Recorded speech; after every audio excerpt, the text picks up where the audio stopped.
Ketemu lagi dengan saya, Dr. Made Hipnotis.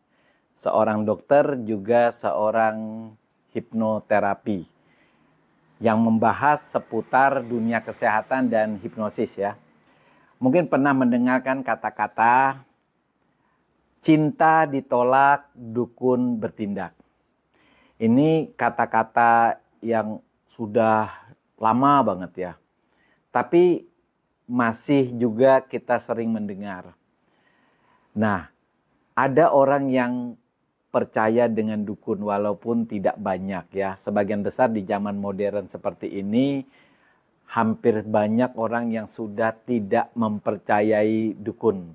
Karena zaman sudah modern, dukun itu anggaplah sesuatu yang sebenarnya tidak ada atau sesuatu yang kebetulan saja bisa terjadi.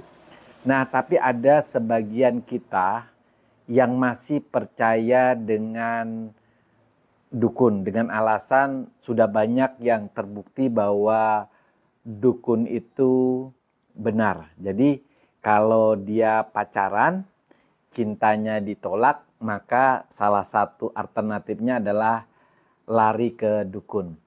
Nah, kita tidak berbicara soal apakah itu sesuai dengan agama atau tidak. Kita berbicara soal sebenarnya dukun ini cara kerjanya apakah bisa kita pelajari atau kita amati. Nah, sebenarnya kalau kita bicara soal dukun ya, yang bisa melakukan pelet pada seseorang ya, baik pria kepada wanita atau seorang pemudi kepada seorang pemuda.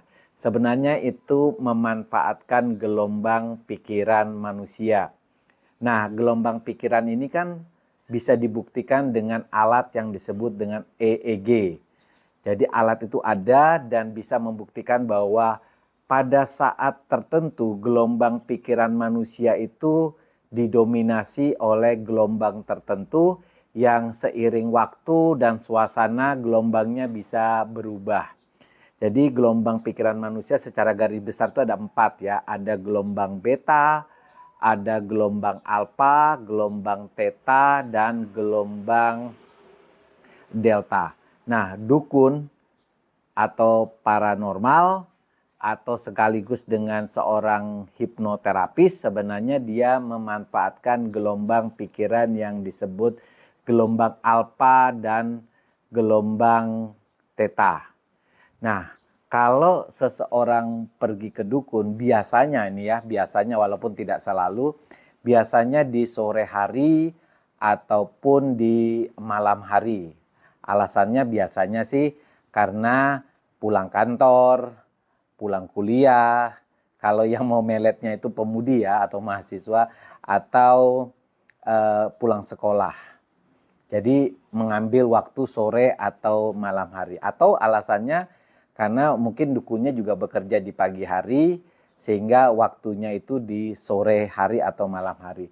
Nah, sebenarnya suasana sore dan malam hari itu ketika seseorang biasanya lebih rileks ya, lebih santai pulang kerja sehingga gelombang pikiran manusia pada saat itu lebih didominasi oleh gelombang alfa dan theta. Jadi gelombang yang sangat mendukung untuk dilakukan yang namanya hipnosis atau pelet atau telepati sekalipun ya. Nah, suasana rumah dukun kan biasanya mendukung ke arah-arah yang berbau-bau magic ya. Seperti misalnya aroma ruangannya, suasana ruangannya lebih kayak remang-remang begitulah ya. Apalagi hiasan-hiasan dindingnya. Nah, suasana itu mengarah ke gelombang pikiran orang yang datang itu lebih rileks ya. Sehingga gelombangnya itu lebih mengarah ke gelombang alfa dan theta suasana rumahnya. Kemudian seorang biasanya berobat atau melakukan kunjungan ke dukun itu karena cerita. Dari cerita orang ke orang yang terbukti lalu dia bercerita lagi. Sehingga cerita orang ini biasanya menimbulkan kepercayaan. Jadi orang yang diajak cerita tuh percaya banget bahwa dukun ini benar-benar pintar, benar-benar ampuh ya.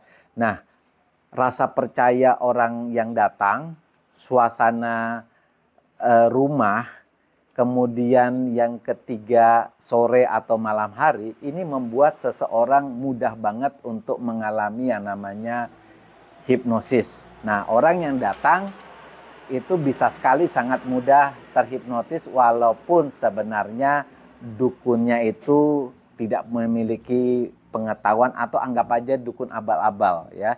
Tapi karena suasana, kepercayaan dan waktunya itu memungkinkan dukunnya itu bisa benar-benar dia menghipnotis orang yang datang.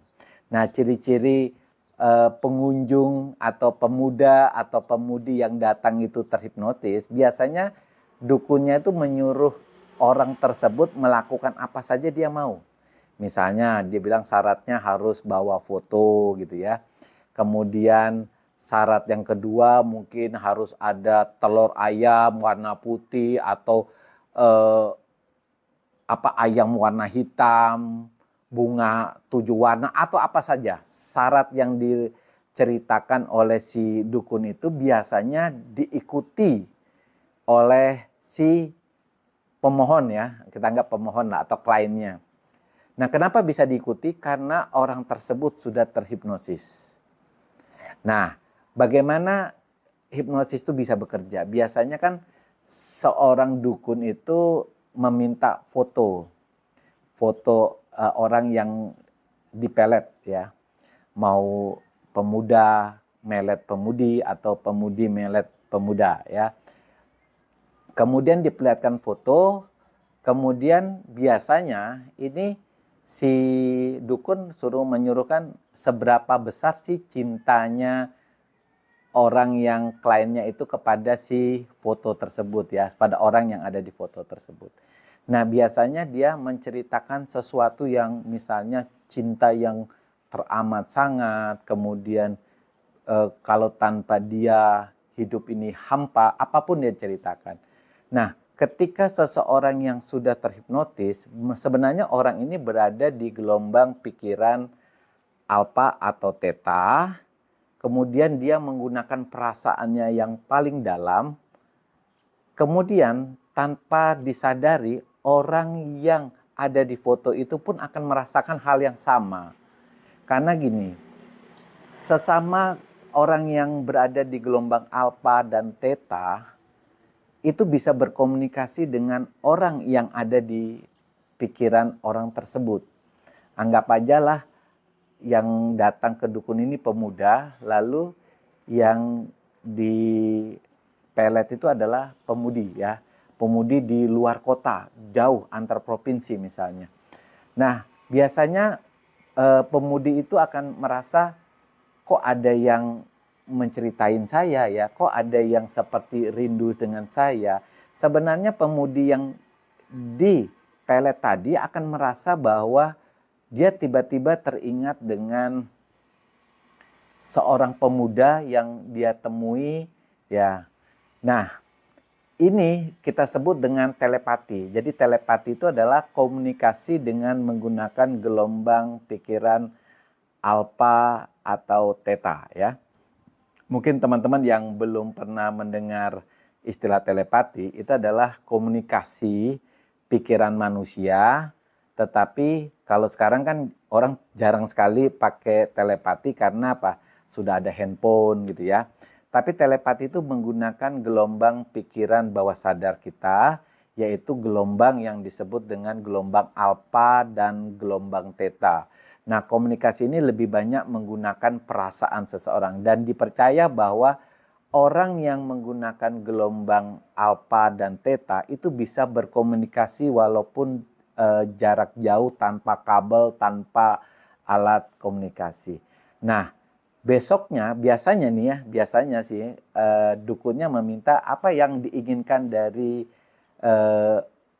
pemudi yang ada di foto tuh. Nah, pemudinya akan ngomong, saya kepingin besok dia datang untuk mengungkapkan rasa cintanya, rasa sayangnya. Nah, si pemudi itu yang jauh di luar kota tuh juga dia merasa kayaknya pemuda ini ada di bayang-bayang pikirannya, dan tanpa disadari memang 1 atau 2 hari kemudian si pemudi ini akan mungkin menelpon, ya kalau dia tidak bisa datang dia akan menelpon dan dia akan mengungkapkan perasaan yang sama seperti yang ada di permintaan pada waktu itu. Tapi syarat telepati ini bukan seseorang yang tidak kita kenal ya. Jadi seseorang misalnya kita teman SMA tapi lupa mengungkapkan perasaan, si pemudi itu juga lupa mengungkapkan perasaan atau sama-sama mahasiswa seperti itu. Nah, telepati ini kan tidak bisa berlaku kalau kita tidak kenal orang tersebut. Misalnya kita mau melet selegram apa yang selegram itu juga tidak kenal kita. Biasanya gelombang pikiran kita nggak akan bisa menembus karena orang tersebut tidak ada memori tentang orang yang memelet. Oke, jadi rekan-rekan ya, itulah cara kerja dukun. Sebenarnya dukun itu memanfaatkan gelombang pikiran manusia yang sebenarnya sudah anugerah dari Tuhan ya. Jadi gelombang alfa, gelombang beta, gelombang theta, dan gelombang delta.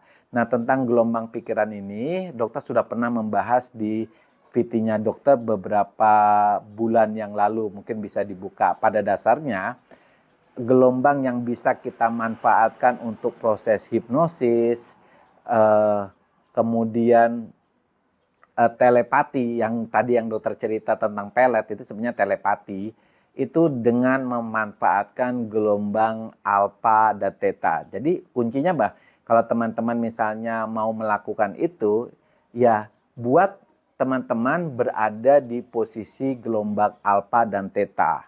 Nah, gelombang alfa dan theta itu kita bisa dapatkan masalah waktu, ya waktu biasanya waktu kita istirahat dan orang yang kita lakukan telepati juga dalam keadaan juga rileks istirahat. Ya bukan dalam keadaan tidur nyenyak. Kalau tidur nyenyak itu dia berada di gelombang delta. Itu kita tidak bisa melakukan apa-apa. Yang kedua, biasanya kan kita cari waktu sore atau malam sebelum tidur lah. Ya waktu. Kemudian suasana, ya suasana yang mungkin lagi santai gitu ya. Itu lebih gampang kita melakukan telepati. Kemudian yang ketiga, memang syaratnya kita memang pernah ada kesan di orang yang kita rencanakan mau kita pelet atau kita hipnosis atau kita telepatikan jarak jauh ya. Jadi ada perasaan. Jadi nggak bisa kita bawa foto seseorang yang kita tidak kenal, kita lakukan, itu nggak bisa. Telepati tidak bisa bekerja seperti itu. Oke, teman-teman. Begitu dulu ya soal perdukunan ya. Bagaimana dukun itu bisa bekerja. Oke, tetap semangat.